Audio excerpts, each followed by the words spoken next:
Today's film was definitely a very interesting one for me to watch. It gave me a lot to think about. So today I just wanted to talk about the 1993 film Boxing Helena. It was directed by Jennifer Lynch. She wrote this screenplay when she was 19 years old, which I think is absolutely amazing, especially with all of the metaphor and symbolism that's used in the film. She is, of course, David Lynch's daughter, so what can you expect? Obviously it runs in the family. This film was also distributed by Orion Classics, and it does star Charlaine as Helena. Some of you may better know her as Audrey Horne on Twin Peaks, which is also a show that David Lynch produced, so definitely very interesting there. So Miss Finn did get her start in numerous B films, one of which was Zombie High. Virginia Madsen was also in the film. One of her best earlier known films that I can think of was Full Moon Features Meridian, which is basically just a retelling of Beauty and the Beast, but it's definitely classic Full Moon, and that was definitely Charlaine Finn. Her first starring role actually came in Full Moon Junction though, but I believe it was her role on Twin Peaks that really was the breakout role for her. We also have Julian Sands, who plays the surgeon who is obsessed with Helena. Some of you may better know Mr. Sands from Room with a View. He was also in Arachnophobia, Warlock, Gothic. There really isn't too much violence other than what the film title suggests, but it's not really a gory film. The only real I guess you could say violent scene is the beginning where Helena is injured. At best it just looks like a compound fracture on one of her legs, and then we just quickly move into the actual meat of the story. The title itself is very much a metaphor.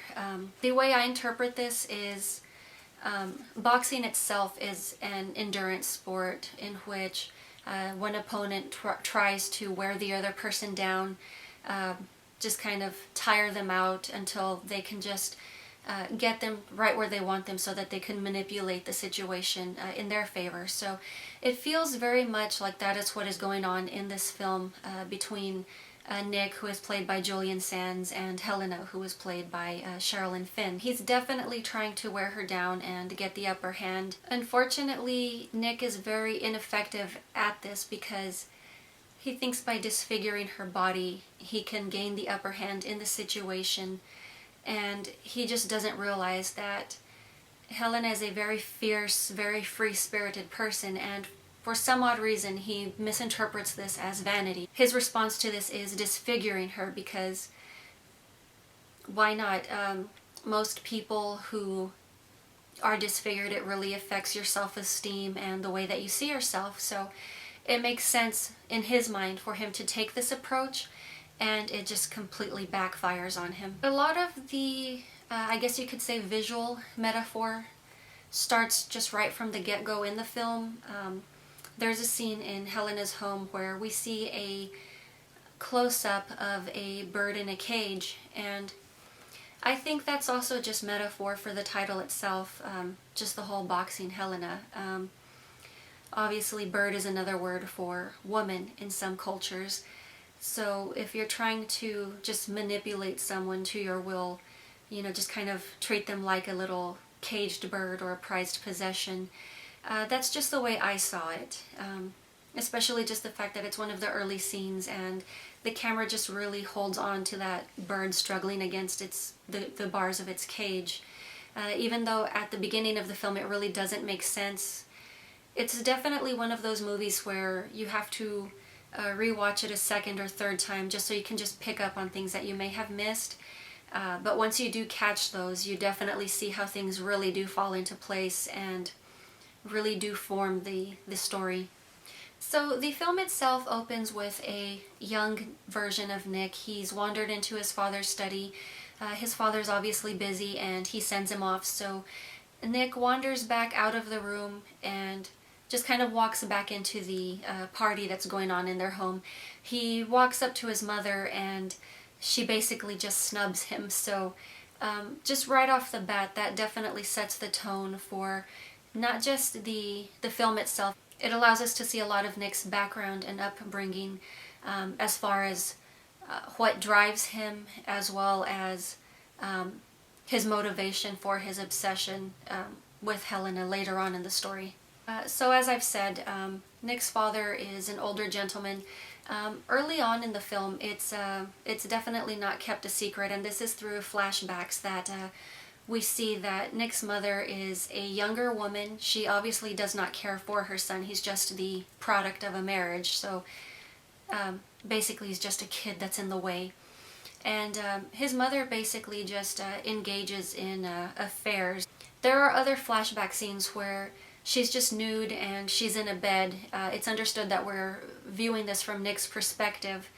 And I don't know, to some reason it seems to me to imply that he's been sexually abused throughout his youth. So this is just a very disassociative woman who just uses people, is the impression that I get. After we have just that one dinner party flashback, we cut to years later on a scene with a coffin being lowered into the ground. We realize that Nick's mother, Marion, has passed away and he has inherited the family home. Nick, for some reason, is out drinking with one of his co-workers at a local bar, and this is where we get our first glimpse of Helena. She's obviously a very beautiful woman, but he's definitely instantly unnerved and leaves the bar immediately.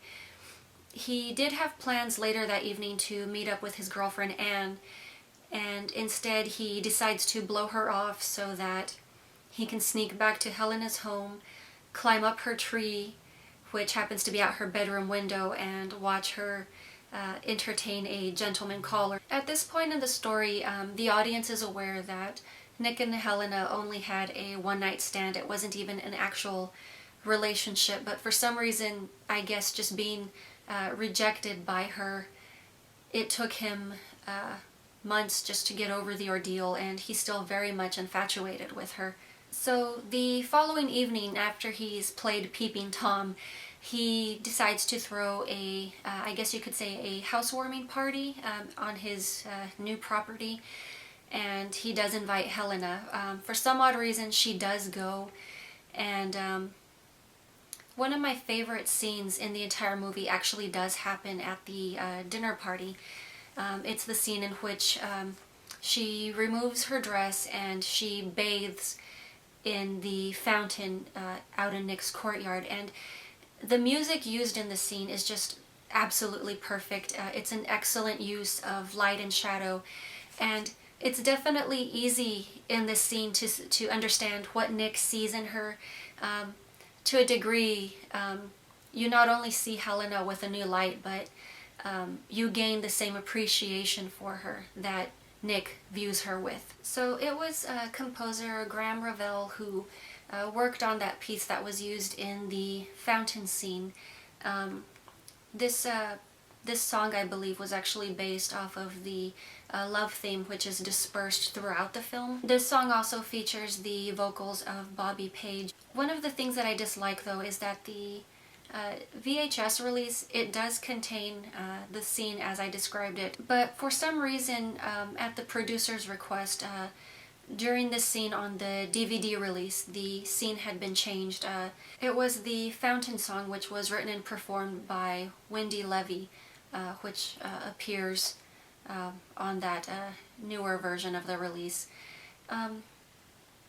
It's not necessarily a bad song. I just feel that the original version was more fitting.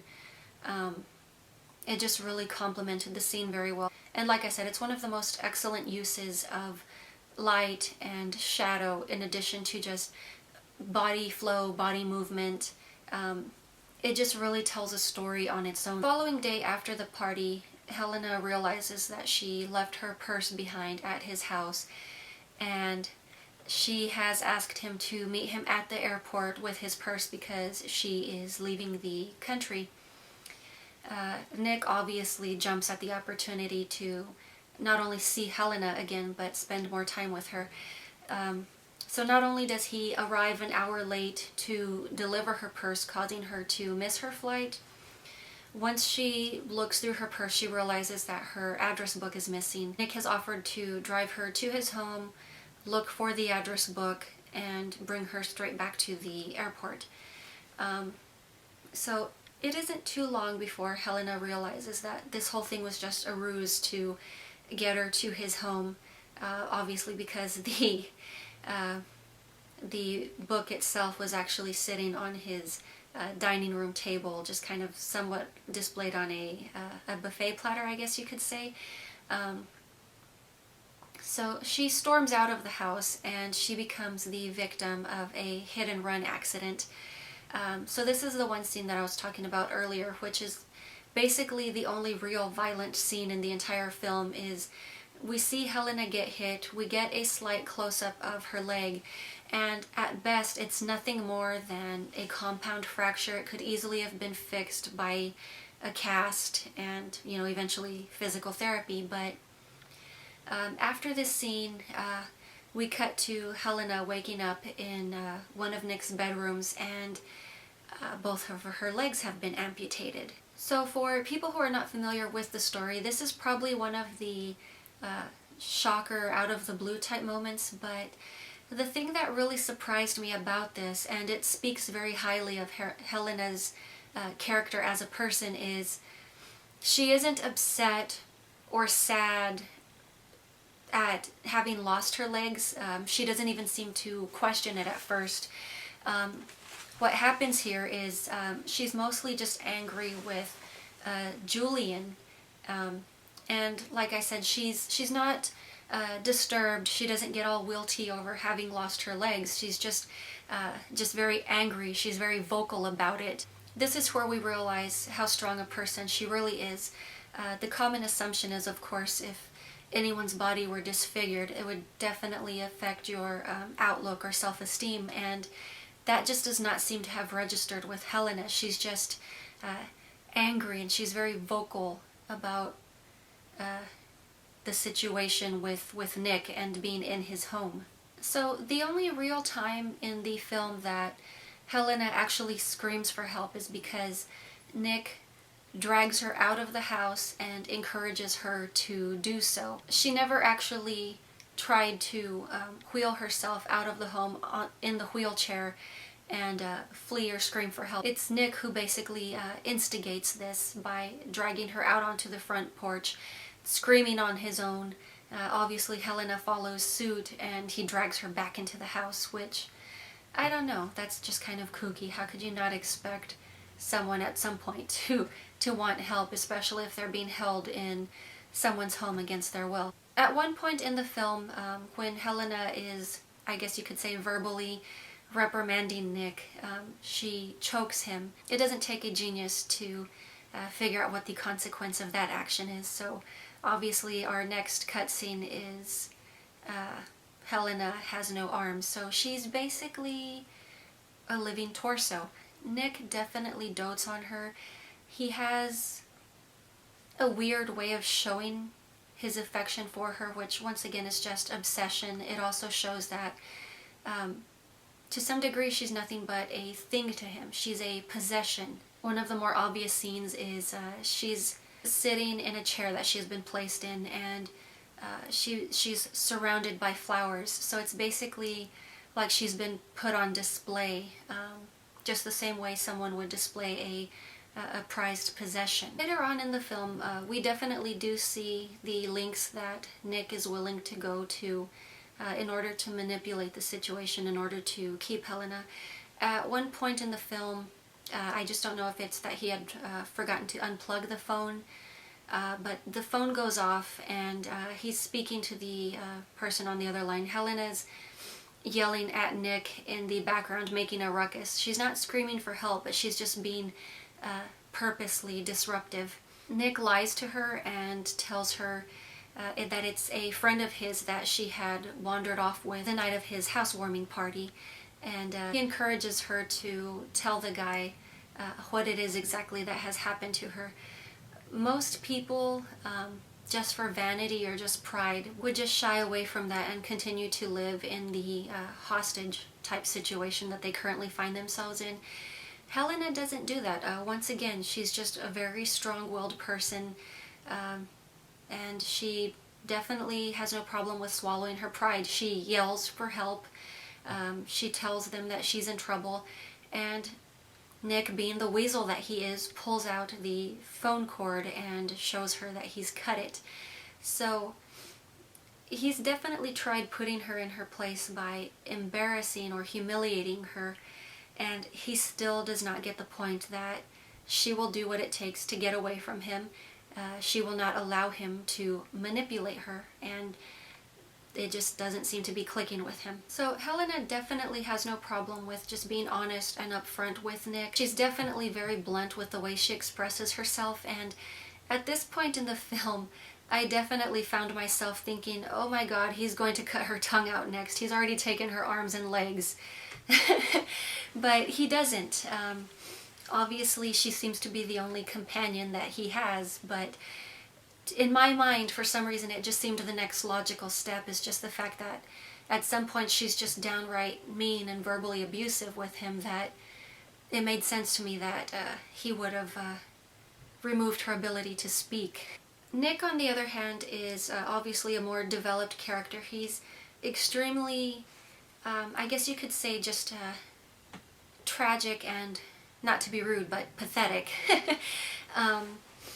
Obviously, he's been neglected by his parents, and it's implied that he's been sexually abused by his mother as well. This also definitely makes it understandable why he just choked when he had his one-night stand with Helena, just as far as just not being able to go beyond a certain point with women. He obviously has intimacy issues, but not just that. In the story, it's understood that Helena is Marion. Basically, she is Nick's mother. They're both very beautiful women. They're very similar in behavior. They even look slightly similar. And these are two women who are emotionally unavailable, who have rejected Nick. So, in essence, they are the same person. Which, you know, if you think about it, Nick's relationship with Helena is, in essence, very Oedipal. It feels kind of like, to a degree, he's still trying to gain his mother's acceptance, which, you know, is definitely, I guess you could say, indicative of just how hurt and damaged he is mentally, where basically Helena has become the substitute Marion, in addition to being the object of his obsession. So obviously the film itself, you would assume it's a very controversial topic or film at the time.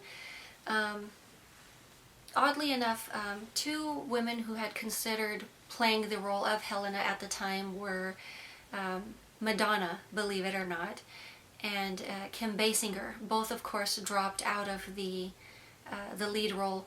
Kim Basinger eventually went on to be sued by the studio for breaking a verbal contract, and the courts awarded the studio $9 million. This was a situation which obviously placed a great financial burden on Basinger because she was having other financial issues at the time. She later appealed and settled out of the court and wound up paying the amount of $3.8 million, but still, that is a hefty sum. And I've honestly never heard of anyone being sued over breaking a verbal contract, so that is definitely very crazy there. The film debuted at the Sundance Film Festival in 1993. It was definitely very well received. It also went on to be nominated for a jury prize award for the drama category.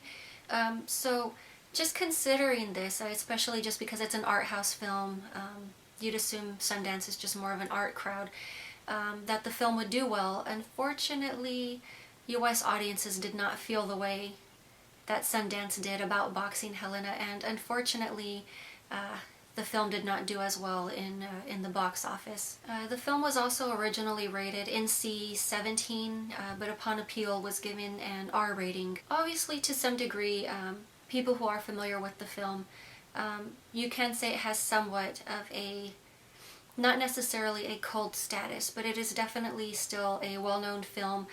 Most people at least understand the premise of Boxing Helena, even if they've never seen the film. And even younger people who have never even heard of the film may still be familiar vaguely with the plot, because in 1999, the Misfits, on their Famous Monsters album, released a song called Helena, which was the 17th track on the album. It's obviously based on the film. It's still definitely very morbid, but it's very, very catchy. It's a very cute song. I would absolutely recommend that you watch this film. It's excellent, and as I've said, there are numerous visual metaphor or symbolism throughout the film. Of course, most people who are expecting to see something just gory, just considering what takes place in the film, you're really not going to see any gore. That's not the message that Jennifer Lynch was trying to get across. She obviously had something to say. She took her time to develop her characters and use her talent to make her point heard. And, you know, it's obviously not a traditional horror film. It definitely has drama and romance elements. I would consider this, honestly, just a love story more than anything else. Is, you know, basically Boxing Helena, as far as I'm concerned, is a romance story. It's definitely a very a warped love, but obsession rarely is conventional love to begin with. Like I said, you definitely have to take the time to invest into Nick's character and understand where he's coming from and why, in order to truly understand this piece, in which you actually have to follow along and pay attention. But I just absolutely love films that give me something to think about, and you know, I just really cannot say enough good things about this one. So if you're willing to give it a chance, I would highly recommend that you take a look at Boxing Helena. But that is enough about this for today, and I will talk to you guys later.